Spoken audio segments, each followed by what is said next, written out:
Since the 1930s, the true identity of Master Fard Muhammad has been hidden from the believers who have joined the Nation of Islam and the public at large. The cover-up of W.D. Farad's identity started in the early 1930s when Robert Harris, a Fruit of Islam member, committed a horrible crime that led to Master Farad's arrest. As seen in this actual photo, hundreds of Nation of Islam members stormed a Detroit courtroom demanding that Farad be released immediately. A riot broke out and several people, including police officers, were injured. The actual facts is that the Nation of Islam's founder, Master Farad, was ordered to leave the city of Detroit, and after he left, one of his students took over the organization.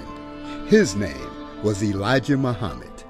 To further conceal Farad's identity, an altered painting was created by an artist, and the painting bore no resemblance whatsoever to the real leader of the organization. When you see with your own eyes who's sitting next to Master Farad in this police station photo, this all-new photograph that took us over 65 years to find, our advice is for you to have a psychiatrist standing nearby to prevent you from going off the deep end. You see, it's easy to learn, but it's much more harder to unlearn. You see, Brother Malcolm learned the hard way that in the Nation of Islam, brotherhood was nothing but a word. See this DVD before it's banned in America.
That's all I'm going to say. Alright. First of all, this video is inspired by Alberta Parrish. She does not know I'm doing this. I ordered this book, God is on Trial. I ordered this book from Amazon, and I must say I've read it. It's very well written, very thought-provoking, and she essentially talks about her experience being many years in Christianity, growing up in it, and things that she experienced and observed throughout her sojourn, and what she went through when she ultimately began to shake the God spell and began seeing the truth. And so sisters and brothers like Alberta Parrish, again, God is on Trial. It is a provocative, thought-provoking, very real and honest point of view regarding the gods of major religions or of Abrahamic religions, and why those of us who follow these belief systems should be asking the same kind of questions instead of just blindly accepting and following.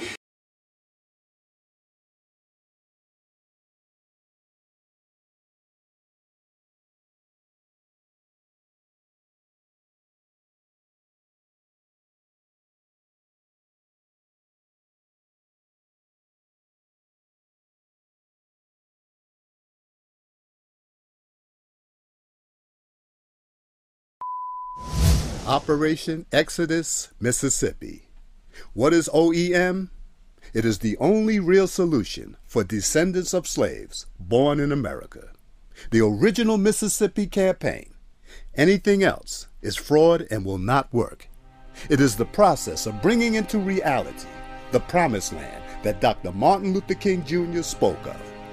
It is simply inspiring the so-called black residents of the state to take advantage of their voting power, having a large population to take control of the political systems, laws of their state to benefit themselves, of which brings them power.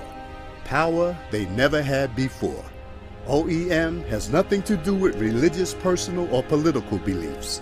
Just wanting to make life less oppressive in this geographical area so blacks can feel safe and operate with less resistance due to racism, forming a type of safe haven sanctuary state for black people. OEM doesn't advocate trying to force the populace to do anything they don't wish to do, but offer advice and suggestions to improve their state for all citizens, regardless of race, creed, color, sexual orientation, etc. Some of the benefits of OEM could be: 1. As a state, you could finally request reparations due to the enslavement of our ancestors from the federal government. Being such, monetary or other awards will not be going to individuals or groups, but a state now in control that benefits this people to help build what this people need to act like true, free, liberated, as well as equal citizens of this nation. 2. Having control of the governor's mansion, you can control the state National Guard as well as all law enforcement of the state. 3. Create a different way of living among the people to alleviate homelessness and other poverty, requesting the citizens more modestly, opening up more jobs, more time with loved ones. 4. Offer true rehabilitation to those in criminal systems so monies on jails can go to more beneficial purposes. 5. State can request the federal government to release all political prisoners in federal custody or those forced into asylum in foreign lands to be returned to or handed to Mississippi so they can live out the rest of their lives in dignity. 6. Mississippi will become a true work state where every man, woman, and child can say they had something to do with the success of their state instead of credit going to a select few. 7. Being an agriculture state already, we can specialize in the production of pure organic foods that is good for our citizens, also can be exported to other states and around the world, having a want for cheaper organically grown food products. 8. Success of OEM will become the blueprint and example, having not enough room for all who now wish to move. So our eyes must be set upon perhaps Alabama, Georgia, and the like. 9.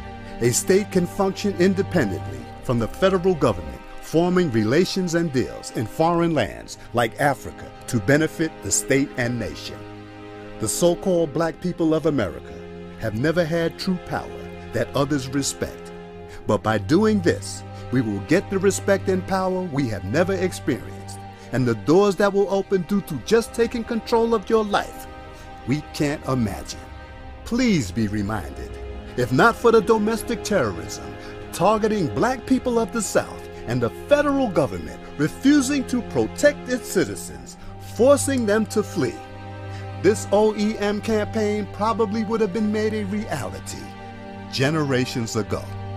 So all you and I will be doing is the work our ancestors wanted to do, but couldn't do due to domestic violence from other citizens. Join and organize Operation Exodus Mississippi today, or become a supporter. Let's be honest. If black folks are going to get reparations, then they're going to need a 4-star general's approach to it. It will have to be approached in an organized, sustained, military-like way. A flamethrower of a man will have to be the keynote speaker concerning reparations. If reparations is addressed by some whimpering, hat-in-hand type of people, you can forget about it. And to Elijah Muhammad, what were you thinking when you allowed Malcolm to be murdered? Not only could you have had a V8, you could have gotten 40 acres and a mule for our people. What were you thinking? Could many individuals who've come to the forefront to address the reparations situation are doing it to boost their resumes, to go on record to convince our people that they gave it a shot and then they disappear? Are they serious about pursuing it, or is it just a hobby? Are they qualified to ask for it? How many centuries have to go by before the system believes we deserve anything? Maybe the panel we've been asking are hard of hearing. Maybe they are just outright deaf.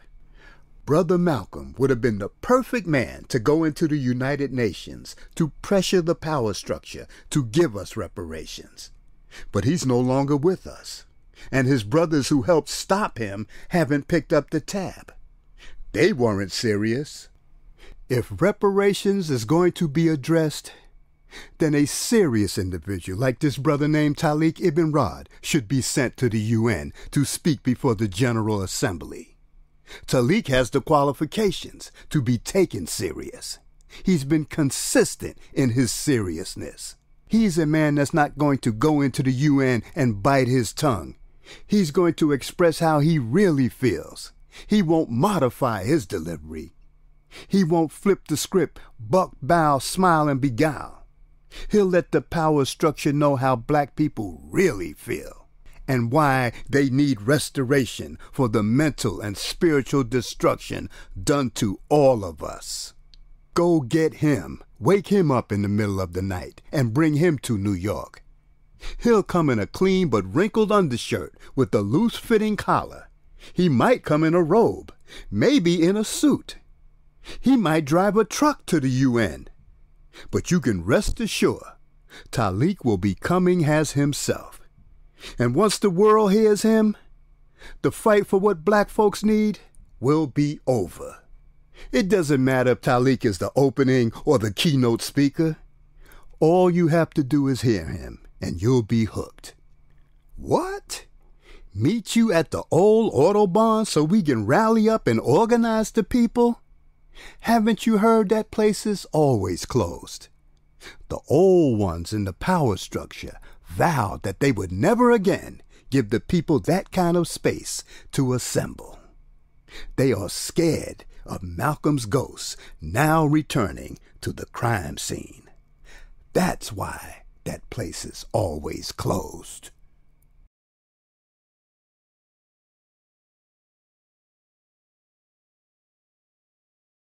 This is Dusty Basement Studios, and we approve of this message.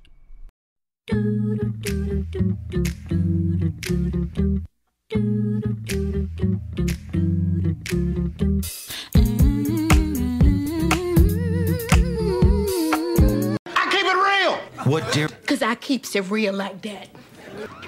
I keeps it real.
Peace forever and always.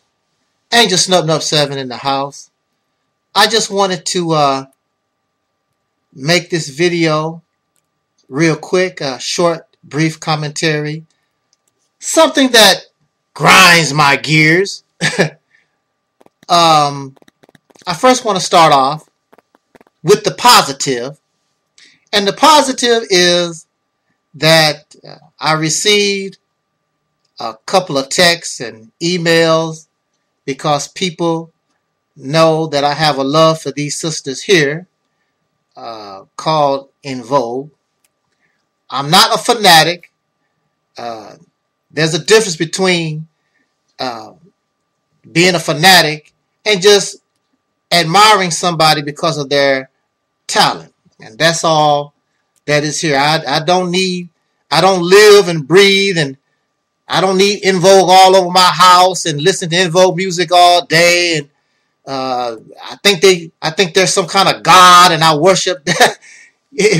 That's not going to happen here because nobody is better than me. I love you sisters and everything, but you ain't better than me. I'm not going to put you above me. So, having that said and made very, very, very clear, I did receive these texts to inform me they would be performing live on the Billboard Music Awards. I think it was Thursday. Thursday was the 15th. Yeah, the 15th, I believe it was. And so I decided to tune in and catch live the Funky Divas of Soul.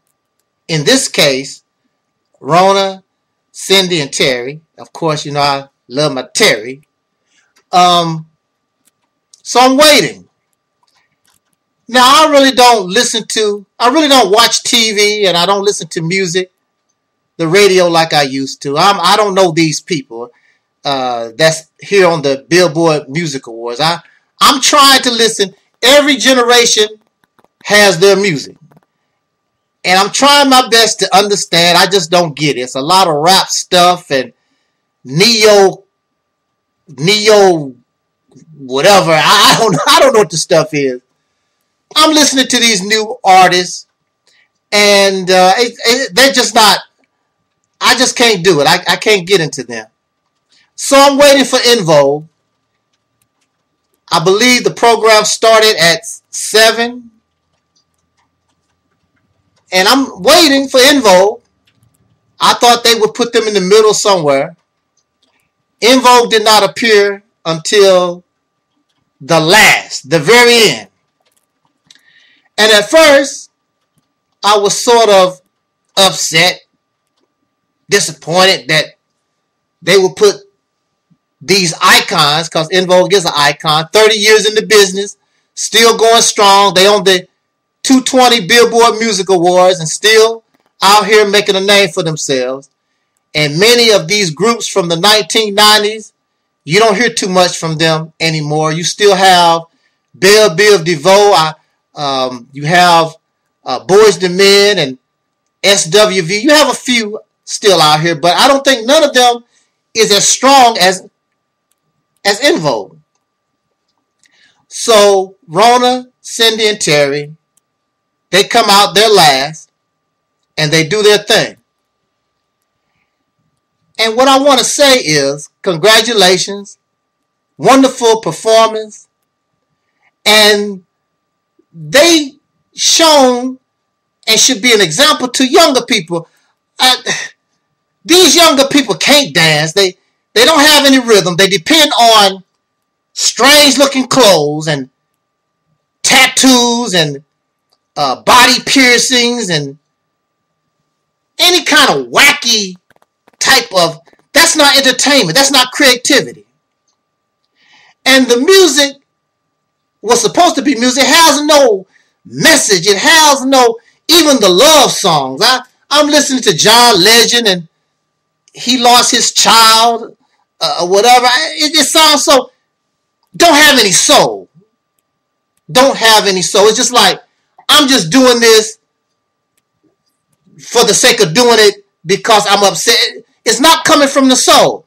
That's what you have to understand about soul music. That's what you have to understand about the people of soul, is that whatever we do, it comes from the heart. Whatever we do, it comes from the soul.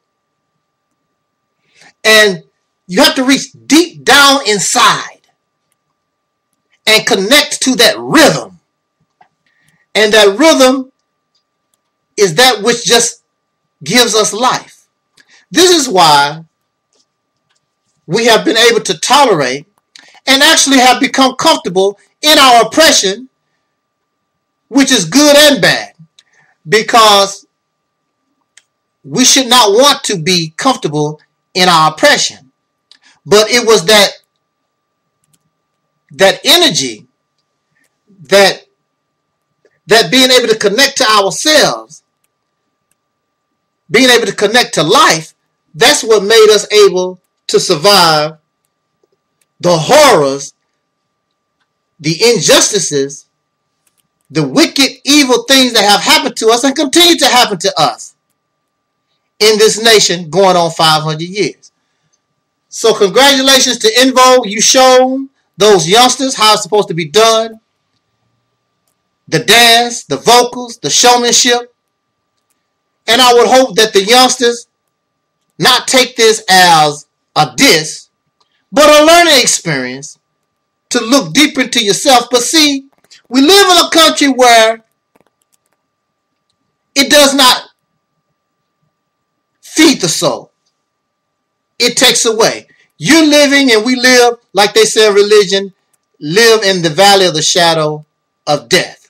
And everything around us, we're surrounded by the negative and the positive and the steady competition. All these competition shows. I want to be better than you. I want to win the prize. I'm number one. These things are not good for us at all. And it has taken a toll on the citizens of this nation, where we are, not to say that many of us have become selfish, because we do give in charity and we do look out and try to help one another. But for many of us, we have become so materialistic. It's all about me. I got mine, you get yours. So, again, congratulations to the Funky Divas of Soul, to Rona, Cindy, and Terry. Rona being in her mid-40s, I believe, and Cindy almost 60, and Terry almost 60, and they killed it. There's no doubt about it. They murdered that stage. And I would hope, and I would like to listen to new music. I would like to see something different. But again, this is a generational thing, and our minds are in different places. This generation just is not connected to life like we once was. It's all about computers. It's about machines. It's not about nothing close to communication with another human being. It's not about the connection to a bird singing in a tree. watching a tomato grow in your garden, they are not connected to life at all. Most of them have been raised on Similac and Enfamil. They are not raised by the mother being connected to her on her breast. They are connected to a can, to chemicals in a can and heated up in a bottle. So it's easier for them to be manipulated and drawn to that which is not alive. Money is not alive. Material things, none of these things are alive. None of them. Hold up, wait a minute, let me put some truth in it. Of course, many of us are familiar and we know of a show, an entertainment musical show called Soul Train. And at the end of every one of these programs, the host, the late Don Cornelius, would always say in parting, "I wish us love, peace, and soul." Our sisters are the funky divas of soul. Now, in this greeting, we have the word peace. I wish us love, peace, and soul. Many of us on social media and in our lives, probably because of religion, spirituality, we greet each other in peace. I was taught in the Nation of Islam to greet a brother or a sister in the words of peace, Assalamu alaikum, which means peace be unto you. And many of these greetings, they refer to this word peace. Peace. Now,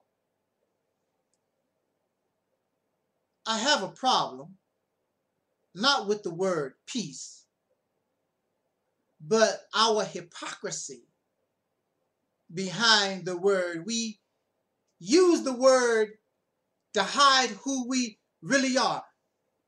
I have picked up the mantle from our soul brothers and sisters. My being soul brother number one, you don't want that title. It's not good enough for you. So I will take it and make it mine from our brother James Brown, the godfather of soul, the original soul brother number one. I will take those words from Don Cornelius because they are not worthy of you. They're not good enough for you. So I will get back on the soul train and wish us love, peace, and soul. Peace and respect you, I tell you from this platform. Peace forever and always, I say from this platform. And when I say or greet you, peace forever and always, peace and respect you, I wish you love, peace, and soul. When I give you that greeting, I have no intent to bring you harm. I have no intent to cause you any injury. I have no intent. I don't go behind your back, wish you peace, love, and soul, then go behind your back and talk about you like a dog, like you're trash. Talk about taking your life and beating you up. There are those who have wished me peace and brotherhood, and then they turn around. I will meet you at your house and whip your ass. So it makes peace. We make the word peace just words, copying our enemy, because that's what they done in their conquering of this world by offering, I come in peace, but that peace is a lie. They use the word peace so that their victim will let their guard down so they can attack them more easier. That's why they use the word peace. I do not wish you peace and then behind your back tell you how nasty and trifling and whatever it is behind your back. I don't do that. There are those who know me. There are those who have been talking with me for years and years and years. I've never, even those of whom I dislike, I don't wish them peace and then go talk about them behind their back. I don't do that, because if I don't like you, I'm not going to wish you peace forever and never. I don't love my enemies. I don't like you. So if I wish you peace forever and always, and I view you as my brother or sister, I'm not going behind your back because there's something I don't like about you after I wish you peace. There are those who have wished Angel Snubbing Up 7 peace and talk about me behind my back, even to the point of physical harm. And their hatred has grown to the point where even these ladies on my wall, they attack a poster on my wall. I am not Black Power. I don't have to have pyramids behind me. I'm not Black Power. I don't have to have something that's supposed to, what's the word I'm looking for? Represent Egypt or Black Power or something like that. I'm not Black Power. Why can't I have my sisters behind me? They have so much hatred. Brother Malcolm X is one of the number one examples. For 12 years, that's my brother. As long as he does and says what you believe he needs to say and do, that's my brother. As long as Malcolm X is your slave, so your peace and your brotherhood has strings attached, it's not real. So when Brother Malcolm began to do things I don't like, Brother Malcolm began to say things I don't like, Brother Malcolm disrespect my teacher, and the oppressor disrespect your teacher every damn day. The oppressor threw your teacher in jail for 5 years. Say he dodged the draft. And what did you do? Absolutely nothing. When I was in the St. Louis Temple, Brother Minister, the Honorable, let me make sure I say it right, the Honorable Minister Louis Farrakhan, his second man in command, his number 2, the St. Louis Police Department beat the Muslims up in St. Louis. They came back to the temple all beat up, and they did nothing. They did nothing. But if I said something, if Brother Malcolm says something, oh, all hell breaks loose. They got to die. They hypocrites. But for years, you greeted me and Brother Malcolm, Assalamu alaikum. I have biological relatives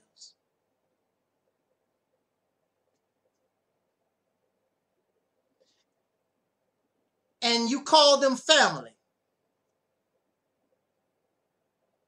And some of these biological relatives can be whack. But those who are not in a dysfunctional family setting, even when their biological relatives is in the wrong, even when their biological relative is a dope head or crack fiend or whatever, they treat that relative a certain way. They stand with that relative till they just can't do it no more. Why? Why? Because of love. Because that's my family. That's my brother. That's my cousin. That's my mother. That's my family. But see, Brother Malcolm was just a tool to be used. He really wasn't a brother. He was just something I can use. Angel Snub 7 is just somebody I want to use. He's not really my brother. He's not really my family. You want somebody, you want somebody to kiss your backside 24 hours a day.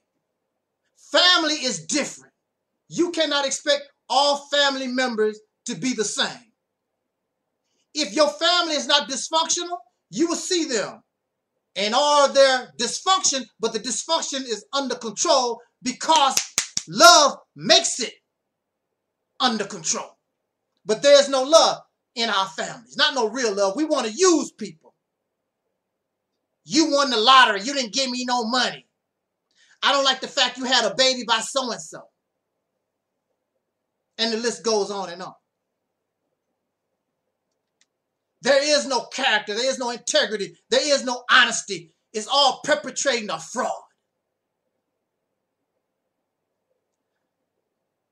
And if you think that the masses of the people can't see you for what you really are, then you're blind.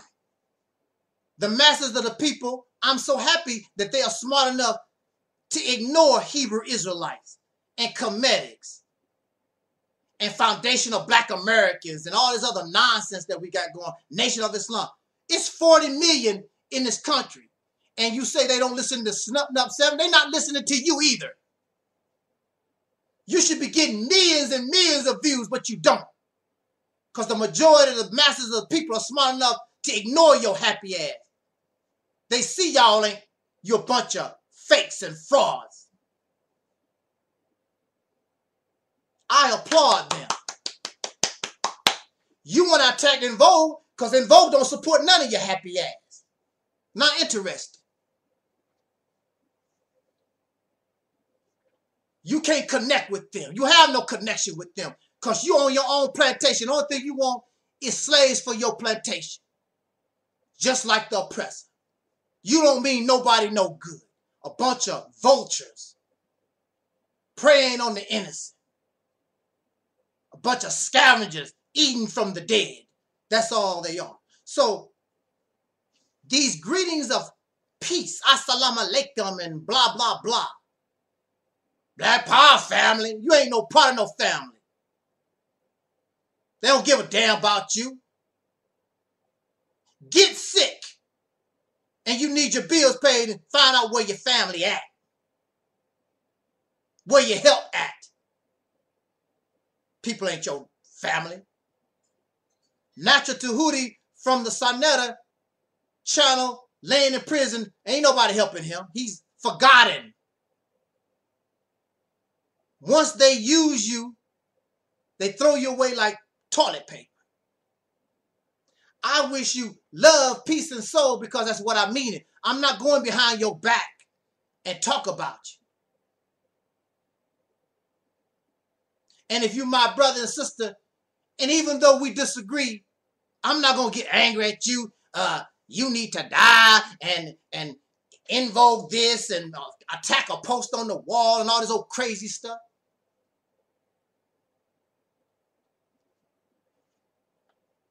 I'm going to keep it real as possible as I can. Am I perfect? No. Can I be perfect? Chances are, no. But I'm going to do the best I can to keep it real. So when I come to you and say, I wish us love, peace, and soul, I mean it from the bottom of my heart. Free your mind.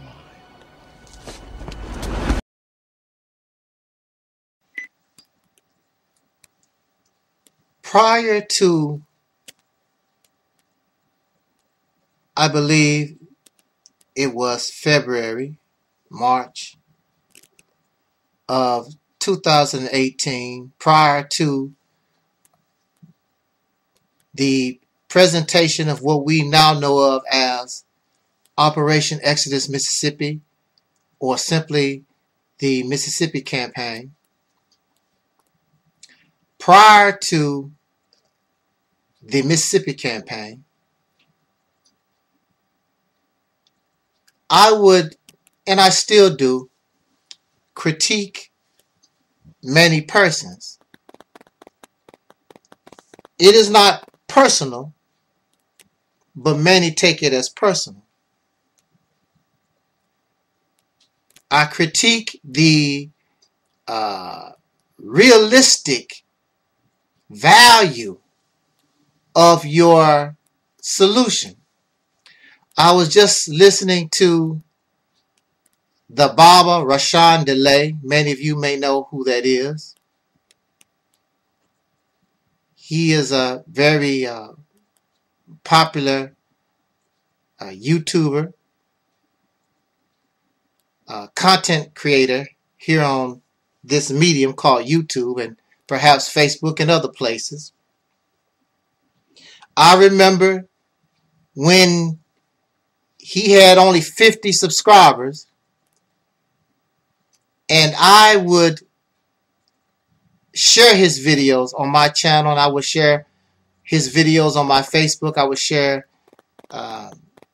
his videos. But that's just the kind of person I am. I don't feel or view him as some type of threat. I'm not jealous or envious of anyone. But I must add that it is very rare that these would share my content. They would help promote my message. And perhaps it is because they are jealous. It may be because they do fear that I would take away from them. And that's sad. That's sad because the number one priority is the solution of a problem. And it makes no difference where that solution comes from as long as it works and as long as we can rid ourselves of this problem once and for all. The President Donald Trump, they said, had this coronavirus. He was positive for the coronavirus.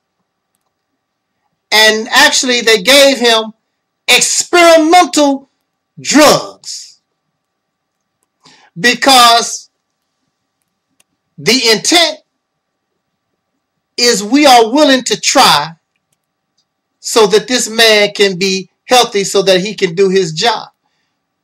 They really don't know. This could make things even worse. So Donald Trump, according to them, this is not my story, according to them, he was given these drugs and now he's back on the campaign trail. So I critique, nothing personal, critique your religion, your belief, your ideology, nothing personal. You put this belief in the public arena, whether it's me or you or anybody, the public is going to critique whether you like it or not. Some may find favor with your opinion, your belief, your solution, and some may not. They may critique. And we should have that, and anyone should have that right. The problem here is we can't handle the critique because we know deep down in our hearts that it does not solve the problem. We know that. Much of this is nothing but rehash, the same old, over and over and over again. Same stuff. And we do it in hopes that one day, we know it really don't work. It worked a little bit. A little, we had some success. But one day, it's going to solve the problem. Going on 10 years, going on 20, 30, 50, 100. But we like it. Just because we like something does not mean it can do the job. And clearly, we have been going through this situation almost 500 years. Clearly, these solutions to this problem is not working. So one of the things that they will tell me, what's your solution? What's your solution? And quite honestly, I did not really have a solution. But I knew that so far what we have been presented, that's not working. I know that. Prior to the Mississippi campaign, those of you have kept up with me, or maybe those of you have forgotten, I did express certain plans, certain solution. And I think that also was good. Matter of fact, I think it was the precursor to what we call the Mississippi campaign. Prior to the Mississippi campaign, I did advocate and thought about why should we, if we want to go to Africa, why not choose Liberia? And to my knowledge, there is no, since that time, there has been no long lines trying to go to Liberia or any African nation. It's just talk. It's just talk. And the masses of the people are not interested going to Africa, nor are they interested in trying to be some modern day Native American. They're not interested in that because it's not them. They just want to be who and what they are. And you can take from these African cultures and Native American cultures, or any of these cultures on the earth, as all people have taken from other cultures since ancient times, and make it part of your own, that which you believe can benefit yourself, or you believe is part or something, relish something that your ancestors done. And there's nothing wrong with that. But you are not them. And this is why we're having a hard time, because we're gravitating toward those things and the people cannot relate. You must be able to relate, and the masses of the people cannot relate. So they asked me, well, since you know so much, what's your solution? And so now I am so happy to be able to present to them what we call the Mississippi campaign. I am so happy I'm able to present to them what we call Operation Exodus Mississippi. So they asked me this, what's your solution? Y'all always talking, but you don't, what's your solution? So I send them a very well-made promotional video by our brother Omar Shabazz to begin with, and send them to the channel, and you listen to those videos on the Operation Exodus Mississippi YouTube channel, so you can begin to further understand and comprehend what this campaign is about. Study it like you would study anything else. But see, that's nothing but a charade. What's that? Charade. Charade. They're not really interested in a solution. They want to keep doing the same old slave stuff over and over again that they've been doing since the 1920s, 30s, 40s, 60s, 70s, 90s, whatever. And you see it's not getting you nowhere at all. Keep doing the little rinky-dink, small-scale stuff because you're selfish, because you're arrogant, and you want to do your own thing. Well, keep doing your own thing. And you're going to be right here in this mess. Nothing is going to change. That's guaranteed. So when I present to them the Mississippi campaign, Many of these people I never hear from again. They have no comment. Or they might say a little something. That's a good idea. Well, if it's a good idea, don't you think you need to, shouldn't you get on the soul train and help? I never hear from them. They want to keep doing the same old crap that they've been doing for the last 100 years. It's not working. And it could work if you open yourself to new strategy, a new way of doing things, but they don't do that either. They keep doing it the same old loser-ass way that they've been doing. You don't hurt me. You don't hurt this ministry. You don't hurt those who support this platform. You only hurt yourself, and you hurt the people that you claim that you want to help because you just don't have it.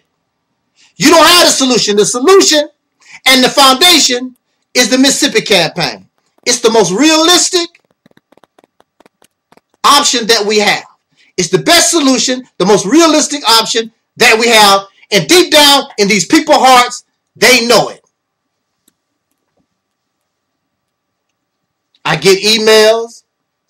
I talk to people on the telephone. I saw your Mississippi campaign channel. Sounds like a good idea. And they joke and we have a good time on the telephone. And I never hear from them again because it's time to go to work. And they don't want to do nothing. And see, that's the thing. These folks they don't want to do nothing for real. They don't want to do nothing. They want to keep doing the nothing, being the loser, incompetent loser that they always been. They want to feel good and get high off their chosen drug. But they don't want to learn, they don't want to experience getting high off of life. Getting high because you have secured freedom, justice, and equality for yourself. And you don't have to smoke that weed no more because you're free in reality. You don't have to pretend to be a revolutionary. You don't have to pretend to be free. You have accomplished that. But they are satisfied being the great pretender, faking the funk, perpetrating a fraud. So they stay away from Angel Snub Nub 7. They don't want nothing to do with the Mississippi campaign because they are all Black Power, Comedic, More Science Temple, Nation of Islam, and the list goes on and on. Blackity Black, Black First, 1, 2, 7, 8. All of them are comfortable slaves, pretending they are the great pretenders. Those of you who come here, you're not interested, and you have grown beyond pretending. You want what's real or you don't want nothing at all. And you have decided to get on board the soul train. These are not interested in reality. They want to keep pretending. And they want to get praise like they're doing something. I'm not going to give them praise. I'm going to give them the nothing they deserve. The cowardice. Call them as the cowards they are. And the incompetent. Oh, you open up a business. Oh, you open up a school. So the hell what? We've been doing that for 100 years. So the hell what? But have you taken control of a state? Try that for size. But see, it takes a man and a woman to do that. And the only thing you are is a bunch of overgrown children. Things that make you go, you know, these aren't jokes, these are thoughts, these are things that make you say. And just then the gunfire went off. Malcolm's death never sat right with me. The investigation was a failure. Asking who's guilty is a dangerous question to ask. What is the real story? It's in the history book. Leave it there. Leave it alone. Elijah Muhammad told everybody, do not raise a hand against Malcolm X. He didn't have to give the order. Someone would take care of it. The FBI should have known Why doesn't someone want to get to the bottom of this? They never had any intentions of seriously investigating that assassination. That is my mission. I'm not going to stop until I get justice. Because the official count of who killed Malcolm X, it's not true. I keep it real! What, dear? Because I keeps it real like that. I keeps it real.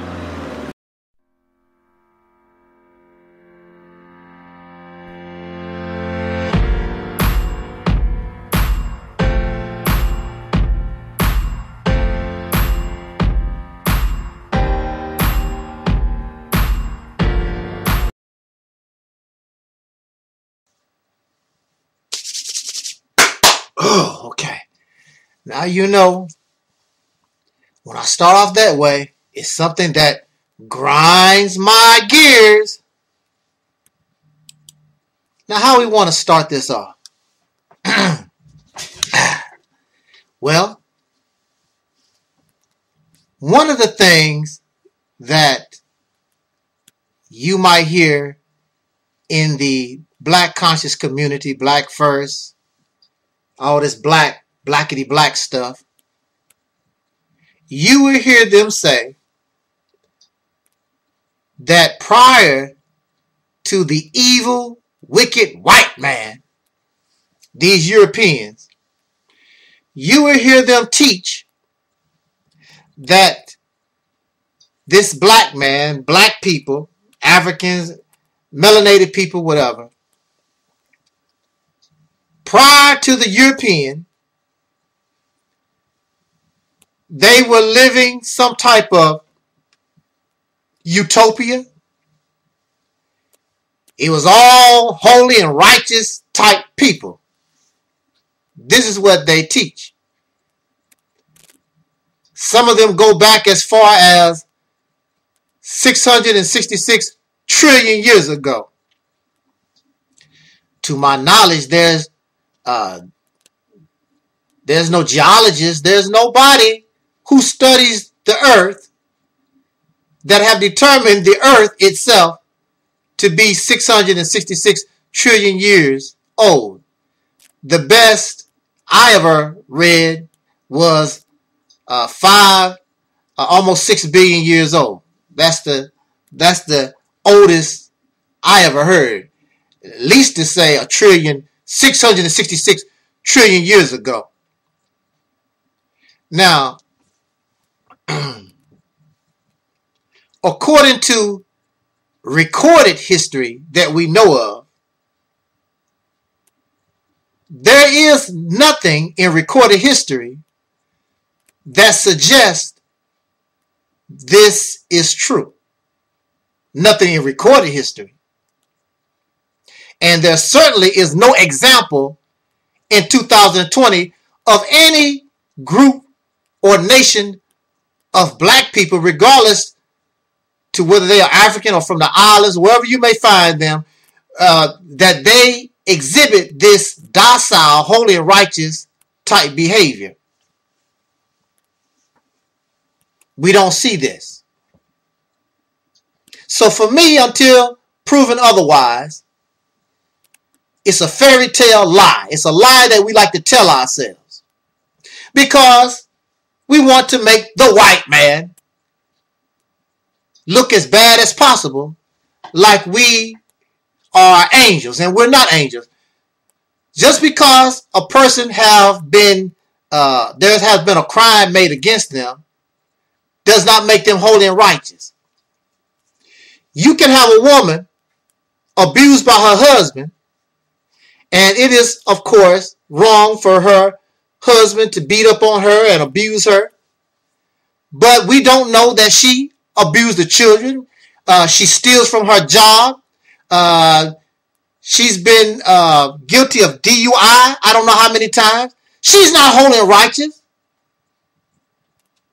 But it is wrong that this crime is committed against her. But that does not make her holy and righteous. But this is what the blackity black folks, these pro-black, blackity, African, Pan-Africans, whatever, this is what they want us to believe. Believe because they have and can offer no real evidence. And it makes me sick. It makes me want to regurgitate and throw up, because it's sickening to hear, because I know that this is not true. It is not true. There is no recorded history that you can find, since you do your research and you get your information. There is nowhere in recorded history that shows any people, regardless of race, where they live in some type of utopia, holy and righteous. That has not been recorded. If so, please direct me to who these people are, because they definitely don't exist right now. So to make a long story short, you see this individual who believes in these type of fairy tales and myths. I was introduced to this individual by African Supremacy, Brother Craig. You remember Brother Craig, African Supremacy. And I invested $700 in my time in Brother African Supremacy, Brother Craig, and he ripped me off for $700 worth of equipment. He was supposed to start a radio station, a radio, internet, basically some type of radio station, I believe, internet, where everybody is invited. And he went back on his word and didn't do anything. But that's the mindset of these Pan-Africans and blackity black type folks. They steal from you because they're not real. And they're lazy. They don't want to do nothing. They just talk. And that's all this person here does. He offers no resume of ever doing anything except watching videos and going to lectures. Has no resume of actually doing nothing in the community at all. Period. No resume. I was introduced to this person, and from the very beginning, this man was angry at me because I refused to call myself an African. And I told him the reason why, and you should accept that. But no, people like this who are holy and righteous cannot accept this, accept the decisions of other adult people. So from the very beginning, this person is angry because I don't want to be what he is. And what are you? He's some type of African, unspecified African. He says that his people come from Angola. I did a Google search. I seen nobody from Angola that looks like him. His people from Angola, he offers no name, no tribe, no nothing. He had a DNA test. And also, in his DNA test, he has other folks from different places. But primarily, he says Angola. Now, here's a so-called African living in America who does not even try to practice living like some type of African. So what sense do it make for us to call ourselves Africans? You don't eat African food. You're not speaking an African language. You're not tied to nobody. You're just a Negro putting on a costume, faking the funk, perpetrating a fraud. I'm not going to, if you want to live like that, that's your business. But those people on the continent, as soon as they see you as the fraud and the fake that you are. I have more of a chance because of my appearance to be accepted by those people on the continent. That what African do this man look like? He looks more like an Arab. Put one of those Arab caps on him. Call himself some kind of sheik or whatever. Looks more like an Arab than some African, Angolan, or somebody from Ethiopia or Somalia or somewhere the Congo or somewhere. He's some kind of African. I don't want to be that. And I don't have to accept that. I'm not putting on no costume to be something I've never been. So this person gets all angry and upset at me And then he takes his anger out on Sister Noble and Brother Talib and anybody he think associated with me because he's angry because of what I have to say and because I reject being some African. You be an African. And this goes to show how evil and that. This is a nasty evil. This person flagged my channel, tried to flag my channel down, but he wasn't successful. He would flag the videos and YouTube put them right back up. So I guess he got tired of flagging the videos. It's him because the only videos that was being flagged was something related to Pan-Africanism. You know, the blackity black stuff. And that's what he represents. That red, black, and the green. Something that don't exist. There's no nation that flies the red, black, and green. And you too weak and pitiful and pathetic to make it real. So your flag, your red, black, and green is just as delusional as you being some type of raggedy ass African. So he sits back here and he mocks the Mississippi campaign. I want to debate you. Debate you for what? This type of person, too emotional. All those guys don't hang around me anymore. Debate them for what? They cry babies. They cannot handle the pressure. Because they know what I'm saying is real. They know what I'm saying is true. And so the only thing they can do is break down and fall apart and get emotional. That's not debate. When you're debating somebody, the persons who are a part of the debate are adult and mature enough to hold their ground and not be emotional. Just make your case. They are not able to do that. So you go on about your business.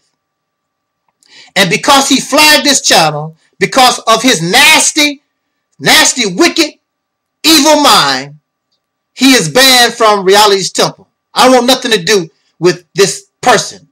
I have never done nothing to this man. I invited him to my platform, allowed him to speak, and then he turned on you like a barracuda, some type of ravenous animal, because that's what they are. So you're not going to tell me that the nature of the black man is holy and right. Well, here's an African, here's a black man. This man does not exhibit no type of holy and righteous nothing. He's a fraud and fake. Then I asked him, I said, if you was in a position to force your belief of being some African on the people, would you do that? And there's no shame in his game. Yeah, basically, yeah. And I told him, if you ever try this way, you're going to get resistance. No doubt about it. You're not going to force me to be no African or nothing. I'd rather be dead. Put me to death. You're going to have a fight on your hands. But these people will never get to that point because they all divided up with their holy and righteous ass. They divided up. They jealous of each other, envious of each other, confused, believe in fairy tales and myths. They're not going to never get nowhere. They're never going to gain no kind of power, except the power in their imagination. They holy and righteous, and the tribe of Shabazz, and we gonna get rid of the white man and live in some type of utopia. Show me one place on the earth where melanated people are living in this utopia. It's not in recorded history, and it's not happening now. And if you notice the behavior, the nasty, trifling behavior of people like this man, he definitely is not an example that something like that ever existed. You're a Negro. You was born that way and you're going to die one. You're an African wannabe, unspecified Negro. And that's the way you're going to die. You're not going to die in no Africa. You're going to die right there in that rat hole you live in New York City, Harlem, whatever that, Brooklyn, whatever the hell you live over there. That's where you're going to die. And your children going to do the same. Because you ain't making no way for them to do no better, but you claim that's what you want. They perpetrating the fraud. So with that said, I just wanted to get that off my chest, because this is the reason why this blackity black, this sick, warped mindset is the reason, many of the reasons why we can't go forward. We cannot climb over this type of sick mentality. That's not going to take you nowhere. Has it taken you anywhere? No.